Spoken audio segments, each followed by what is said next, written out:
Olá, bem-vindo ao Clube do Livro São Paulo Apóstolo. Hoje, dia 16 de dezembro, nós iremos ler o capítulo número 12 e vamos iniciar, então, invocando a Santíssima Trindade e fazendo a oração à Virgem Imaculada para antes do estudo. Em nome do Pai, do Filho e do Espírito Santo. Amém. Debate do vosso patrocínio, ó Mãe diletíssima, invocando o mistério de vossa Imaculada Conceição. Quero prosseguir os meus estudos e trabalhos literários e protesto fazê-lo principalmente a fim de servir melhor para propagar a honra divina e o vosso culto. Rogo-vos, pois, Mãe amantíssima, sede da sabedoria, que favoreçais benignos meus trabalhos e eu, de boa vontade, piedosamente vos prometo o que é justo. Todo o bem que me provier dos meus estudos, hei de atribuí-lo inteiramente à vossa intercessão diante de Deus. Amém. Em nome do Pai, do Filho e do Espírito Santo. Amém.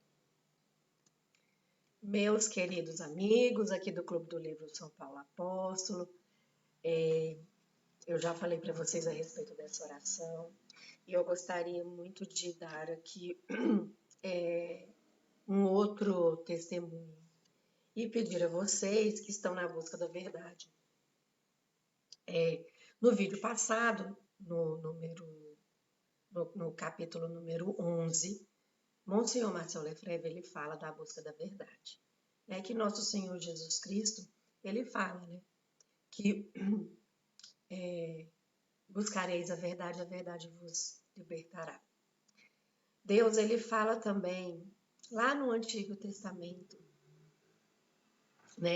que o meu povo se perde por falta de conhecimento. Então, até aqui, nesta carta aos católicos perplexos, dá muito bem para perceber que muitos dos católicos se perderam por falta de conhecimento. Mas é culpa deles? É culpa nossa? Não.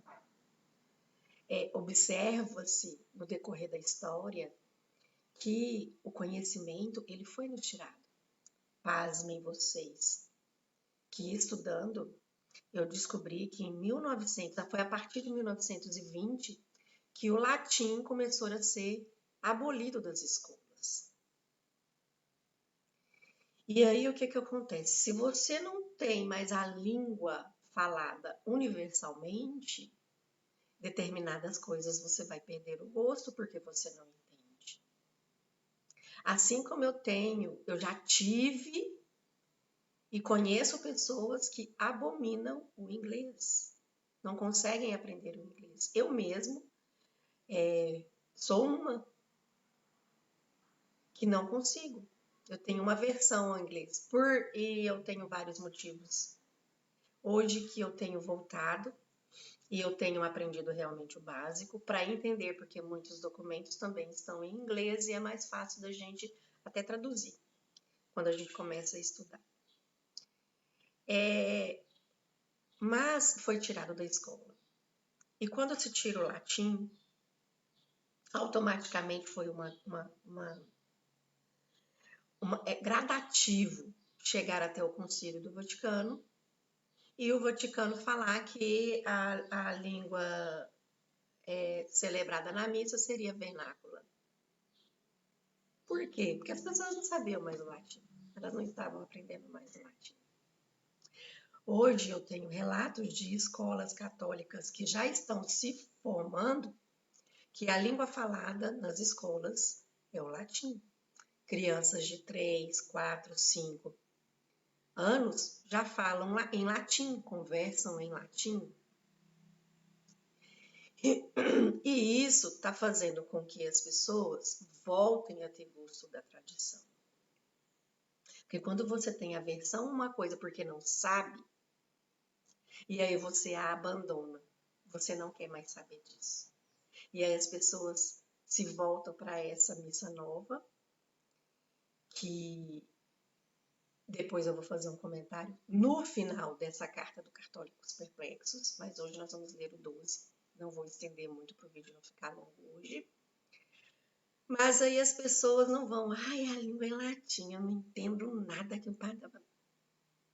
E aí vai para a missa nova, porque lá em português você consegue entender o que o padre está rezando. Mas a sua oração mesmo, que é bom, você não faz nenhuma. Né? Então, isso daí foi premeditado, até chegar nessa questão de liberdade religiosa. Mas aí eu pergunto para vocês, por que que o Islã, né, lá, eles, na língua lá, o Alcorão, é a língua islâmica que todos têm que falar. Se eu me convertesse ao Islã, eu teria que aprender a língua deles. Engraçado isso, né? A gente fica colocando essas interrogações, né? Por que que eu tenho que aprender a língua deles? Né? E assim sucessivamente, né? Muitas ações que eles tomaram até chegar, né, a esse laicismo, e esse laicismo entrar dentro da igreja, inclusive a democracia, porque hoje a igreja agora é democrática, né? Você vota quem você quiser para ser coordenador, você vota quem você quiser para colocar lá à frente de uma determinada situação. Hoje a igreja se tornou democrática, né? Então, assim, pensem bem nisso daí. Tem muitos professores bons de latim que eu já identifiquei aí na internet nas minhas pesquisas, né? Mas comece com o básico, aprendendo a rezar uma Ave Maria, o Pater Noster, o credo, o verdadeiro credo que nós rezamos. Começam com orações, porque aí é essas orações que nós precisamos, né, rezar durante a missa de sempre. Então vamos lá, vou colocar aqui para vocês o capítulo número 2, como de sempre.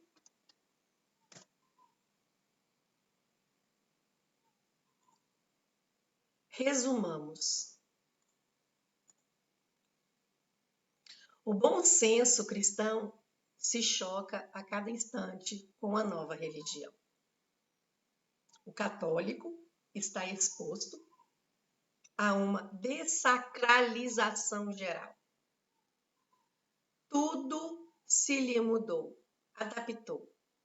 Faz-se-lhe compreender que todas as religiões trazem a salvação, que a igreja acolhe indistintamente os cristãos separados.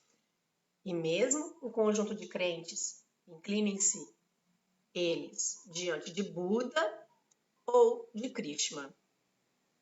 Explica-se que os clérigos e os leigos são membros iguais do povo de Deus, de modo que leigos designados para funções particulares assumem tarefas clericais. Vêm-se celebrar sozinhos os enterros e encarregar-se do viático aos doentes, enquanto que os clérigos assumem as tarefas dos leigos, se vestem como eles, vão trabalhar nas usinas, se inscrevem nos sindicatos, fazem política. O novo direito canônico reforça esta concepção. Ele confere prerrogativas inéditas aos fiéis, conduzindo à diferença entre estes e os sacerdotes e instituindo o que chama de direitos. Teólogos leigos podem ter acesso às cátedras de teologia nas universidades católicas. Os fiéis participam do culto divino no que estava reservado a certas ordens menores e à administração de certos sacramentos, distribuição da comunhão, participação no testemunho ministerial, na cerimônia de casamento. Fórmula suspeita, pois a doutrina de sempre ensina que a Igreja de Deus é a Igreja Católica. De outra parte, lê-se que a Igreja de Deus subsiste na Igreja Católica. Se aceita essa formulação recente, pareceria que as comunidades protestantes e ortodoxas façam igualmente parte dela, o que é falso, uma vez que elas se separaram da única igreja fundada por Jesus Cristo. Credum in una sancta ecclesia. O novo direito canônico foi redigido às pressas e na confusão.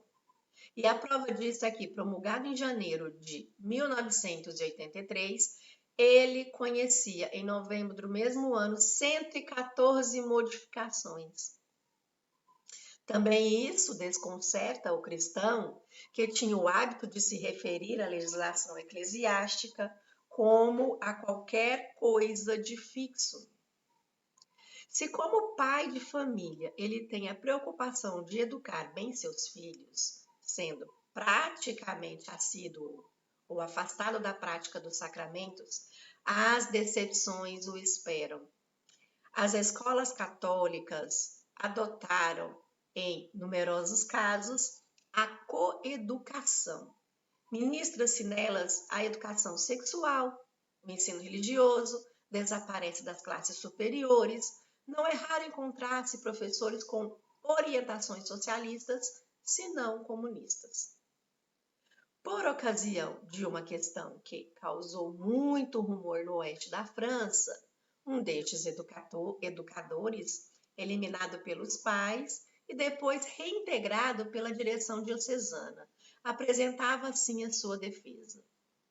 6 meses depois de ter entrado em Notre Dame, um pai de aluno quis simplesmente eliminar-me, pois no início do ano eu me havia apresentado sobre todos os pontos de vista político, de esquerda, social, religioso. Não era possível, na sua opinião, ser professor de filosofia e socialista num estabelecimento privado.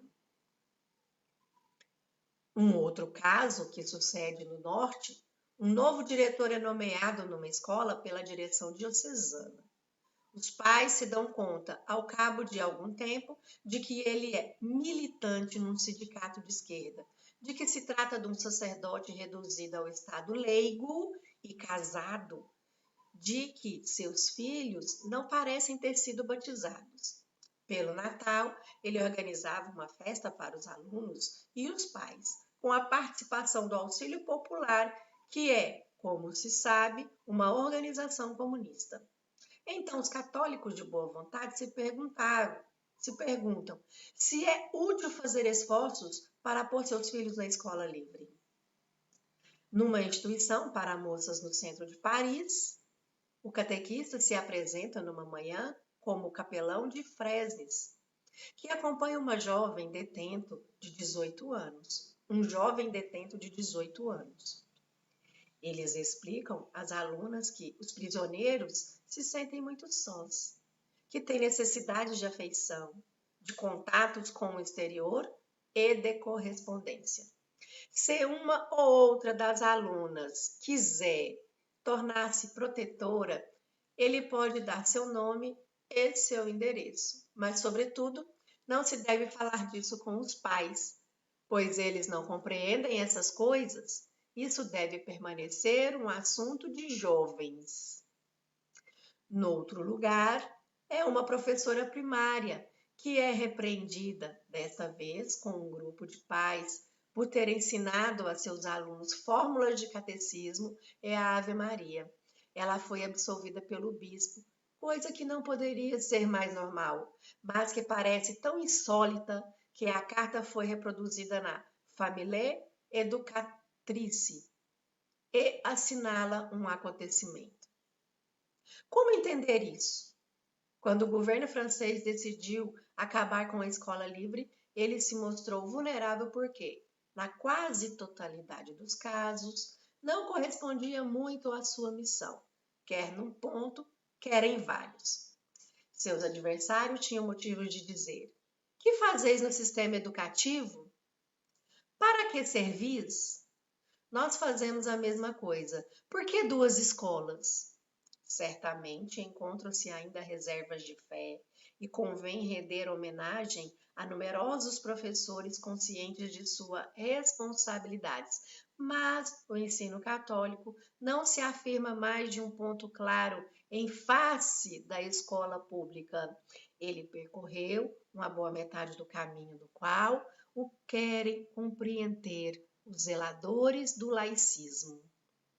ou comprometer os zeladores do laicismo.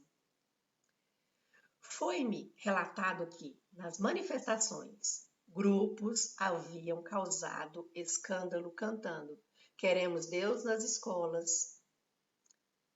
Os organizadores tinham secularizado o mais possível os cantos, os slogans, os discursos a fim de, diziam eles, não pôr em posição embaraçosa as pessoas que tinham vindo sem preocupações religiosas particulares, e entre as quais se encontravam descrentes e até socialistas. É fazer política querer afastar o comunismo e o socialismo de nossas escolas? O católico sempre pensou que a Igreja se opunha a essas doutrinas devido ao ateísmo militante que elas professam. Ele tem visto perfeitamente razão quanto ao princípio e quanto às aplicações. O ateísmo determina modos radicalmente diferentes de conceber o sentido da vida, o destino das nações, as orientações da sociedade. Houve tanto mais estranheza ao lerem Le Monde, de 5 de junho de 1984, que Dom Lustiger, respondendo às perguntas deste jornal e exprimindo, de resto, várias ideias muito justas, se queixa de ter visto escapar uma oportunidade histórica com o voto do parlamento sobre a escola livre. Esta oportunidade, explica ele, consistia em encontrar um acordo com os socialocomunistas, um certo número de valores fundamentais para a educação das crianças. Que valores fundamentais comum pode haver entre a esquerda marxista e a doutrina cristã?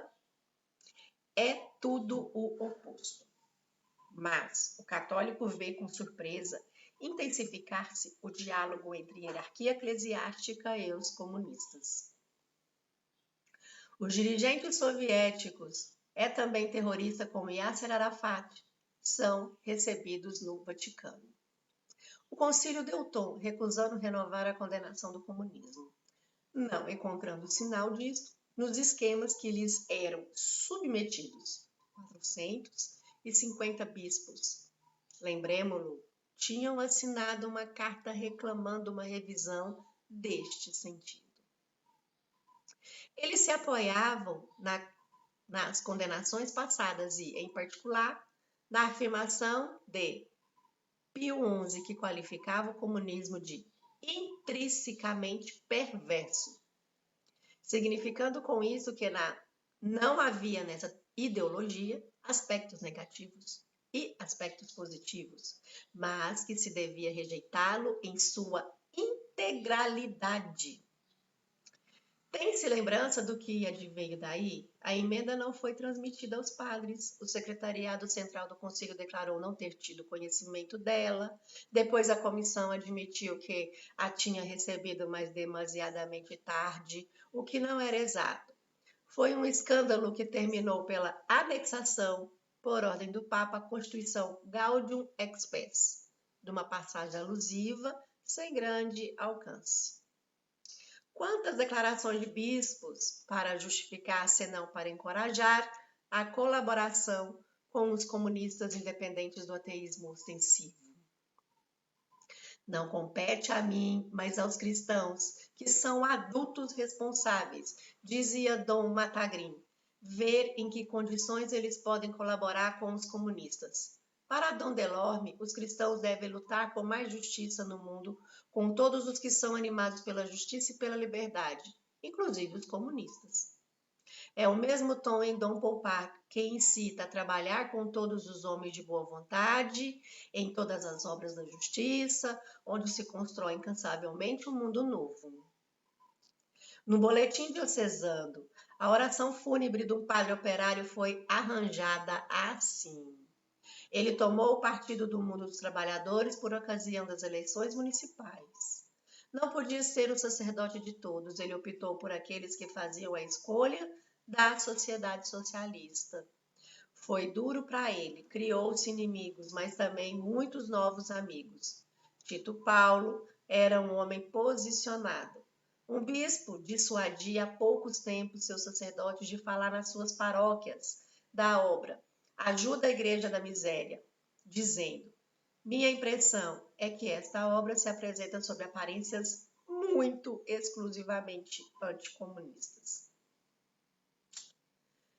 Verifica-se com assombro que a escusa dada a este gênero de colaboração repousa sobre a noção falsa em si mesmo de que o Partido Comunista teria por objeto instaurar a justiça e a liberdade.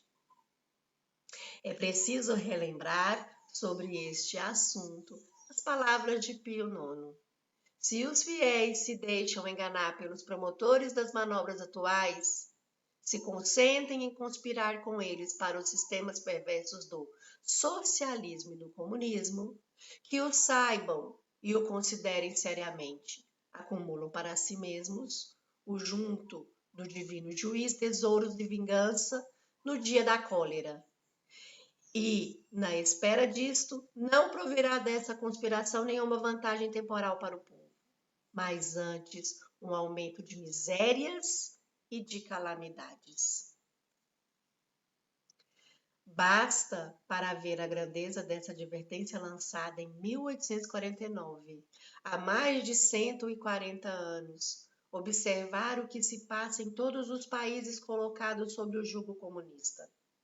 Os acontecimentos deram razão ao Papa dos Silabos e, não obstante isso, a ilusão continua viva e mesmo se acentua. Mesmo na Polônia, país católico entre todos, os pastores não apresentam mais a questão da fé católica e da salvação das almas como primordial e que deve fazer aceitar todos os sacrifícios, inclusive o da vida. O que mais importa no seu espírito é não provocar ruptura com Moscou, o que permite a Moscou reduzir a uma escravidão ainda mais completa o povo polonês, sem encontrar verdadeira resistência. O padre Floridil mostra com clareza os compromissos da Ostpolitik vaticana. É sabido que os bispos tchecoslovacos, consagrados por Mons Casaroli, são colaboradores do regime, como são os bispos que dependem do Patriarcado de Moscou. Feliz de ter podido dar um bispo a cada diocese húngara, o Papa Paulo VI rendeu homenagem a János Kadar, primeiro secretário do Partido Comunista Húngaro, principal promotor e o mais autorizado da normalização das relações entre a Santa Sé e a Hungria. Mas o Papa não dizia o preço elevado pelo qual tinha sido paga essa normalização. A instalação entre postos importantes da Igreja de padres de paz. De fato, grande foi o estupor dos católicos quando ouviram o sucessor do cardeal Midizente, o cardeal Laszlo Leckai, prometer intensificar o diálogo entre católicos e marxistas. Falando da perversidade intrínseca do comunismo, Pio XI acrescentava: e não se pode admitir em nenhum terreno a colaboração com ele da parte de qualquer que deseja salvar a civilização cristã. Esta ruptura com o ensino da Igreja, ajuntando-se àquelas que enumerei, nos obriga a afirmar que o Vaticano está ocupado por modernistas e por homens desse mundo que acreditam encontrar nas astúcias humanas e diplomáticas mais eficácia para a salvação do mundo do que aquilo que foi instituído pelo divino fundador da Igreja. Citei o cardeal Midizente, como ele, todos os heróis e os mártires do comunismo, em particular os cardeais Beran, Stepinac, Wyszynski e Slipiwi, são considerados como testemunhas embaraçosas pela atual diplomacia vaticana e, digamos-lo, como reprovações mudas no que respeita aos primeiros, hoje adormecidos na paz do Senhor, enquanto que se abafa a grande voz do cardeal Slipiwi. As mesmas aproximações se realizam com a franco-maçonaria. Não obstante a declaração desprovida de ambiguidade da Congregação para a Doutrina da Fé, em fevereiro de 1981, a qual havia precedido uma declaração da Conferência Episcopal Alemã em abril de 1980.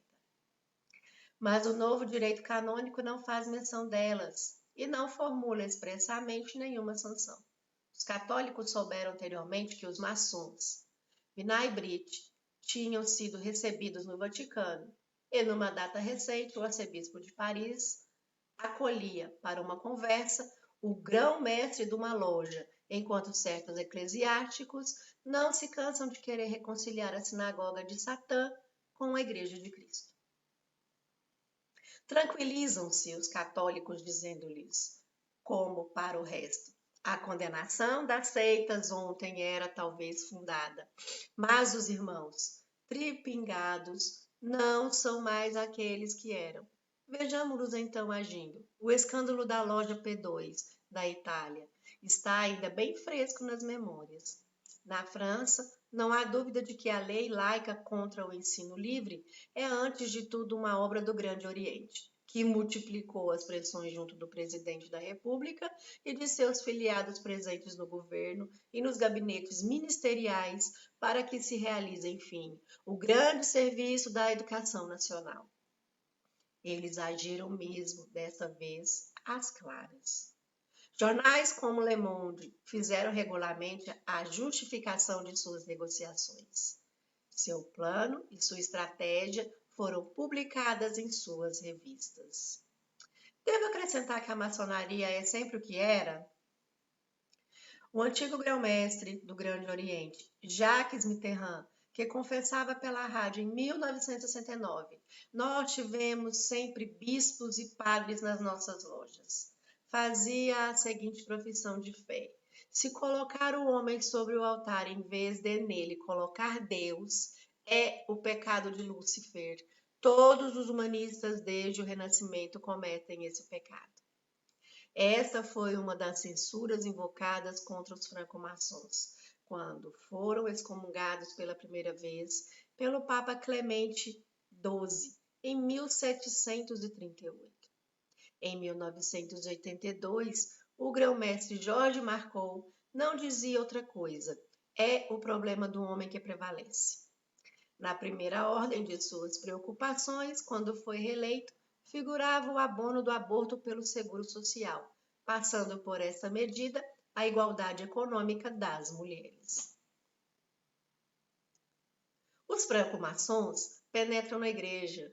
Em 1976, informava-se de que aquele que tinha sido a alma da reforma litúrgica, Monsenhor Buguenini, era franco-maçom. Pode-se julgar dessa revelação que não era ele o único. O véu que cobria a maior mistificação, da qual o clero e os fiéis foram objeto, começava a rasgar-se. Vê-se mais claro com o tempo, e os adversários seculares da igreja também. Há alguma coisa que mudou na igreja, escreve Jacques Mitterrand. As respostas formuladas pelo Papa às questões mais candentes, como o celibato dos padres ou a regulação dos nascimentos, são ardentemente contestadas no seio da própria igreja. A palavra do soberano pontífice é questionada por certos bispos, por padres, por fiéis. Para o franco-maçom, o homem que discute o dogma já é um franco-maçom sem avental. Um outro irmão, Marsaldon, do rito escocês, fala assim do ecumenismo cultivado no decurso do concílio. Os católicos, particularmente os conservadores, não se deverão esquecer por isso de que todo caminho conduz a Deus. E deverão manter-se nessa corajosa noção de liberdade de pensamento que pode-se verdadeiramente falar aí de revolução, oriunda de nossas lojas maçônicas, se estendem magnificamente sobre a cúpula de São Pedro. Eu queria citar-vos ainda um texto próprio a esclarecer essa questão e mostrando quem espera ser o vencedor do outro na reaproximação preconizada pelo abade Six e pelo padre Riquet. Ele é extraído da revista maçônica Humanismo, número de novembro dezembro de 1968. Entre os pilares que desabariam mais facilmente, citemos o poder doutrinal dotado de infalibilidade que tinha acreditado solidificar, transcorridos 100 anos, o primeiro concílio do Vaticano e que acaba de suportar assaltos conjugados na ocasião do aparecimento da encíclica Humanae Vitae. A presença real eucarística que a Igreja tinha conseguido impor às massas medievais e que desaparecerá com o progresso das intercomunicações e das concelebrações entre padres católicos e pastores protestantes, o caráter sagrado do sacerdote, que decorria da instituição do sacramento do ordem e que cederá o lugar ao caráter eletivo e temporário. A distinção entre a igreja dirigente e o clero negro, operando-se um movimento, de agora em diante, da base para o cimo, como em toda democracia. A desaparição progressiva do caráter ontológico e metafísico dos sacramentos. E, com toda certeza, a morte da confissão, tornando-se o pecado na nossa civilização uma das nações mais anacrônicas que nos legou a severa filosofia da Idade Média, herdeira do pessimismo bíblico. Nota-se que os francos-maçons estão prodigiosamente interessados no futuro da Igreja, mas é para devorá-la. Os católicos devem sabê-lo, não obstante as sereias que procuram fazê-los dormir. E todas essas forças destruidoras são estreitamente dependentes umas das outras. A maçonaria se define como a filosofia do liberalismo, cuja forma aguda é o socialismo. O conjunto se agrupa muito bem sob o termo empregado por Nosso Senhor, as portas do inferno. No próximo encontro, leremos aqui o capítulo número 13, de Carta Aberta aos Católicos Perplexos. Meus caros, eu creio que esse item aqui ficou bem claro, né, a respeito da infiltração da maçonaria na igreja e a ideia, né, deles realmente corromperem, né, a teologia da liturgia. E existem sim duas igrejas. Existe uma igreja falsa e uma verdadeira. Mas eu deixo aqui para vocês que continuem estudando, busquem a verdade, rezem, peça à Virgem Maria para que as escamas dos nossos olhos caiam, para que os nossos ouvidos abram. E depois, no final de Cartas Abertas, eu irei fazer um resumo total do que Monsenhor Marcel Lefebvre está nos querendo dizer, mas eu creio que está muito claro o que ele está explicando aqui. Fiquem com Deus. Em nome do Pai, do Filho e do Espírito Santo. Amém. Ave Maria, gratia plena Dominus tecum, benedicta tu in mulieribus, et benedictus fructus ventris tui, Iesus. Santa Maria, Mater Dei, ora pro nobis peccatoribus, nunc et in hora mortis nostrae. Amém. Em nome do Pai, do Filho e do Espírito Santo. Amém. Eu peço para você que sempre quando for estudar, invoque a Virgem Santíssima. Reze essa oração, né, a Mãe Imaculada para antes do estudo. Peça a ela para que as escamas dos nossos olhos caiam, para que as escamas dos seus olhos caiam, para que os seus ouvidos abra, para que o seu coração esteja aberto realmente a receber essa verdade nua e crua. É muito triste, muito dolorido, quando a gente realmente descobre a verdade. Mas, como nosso Senhor diz, né, que o fardo dele é leve e o jugo dele é suave. Então, fiquem com Deus. Até o próximo vídeo.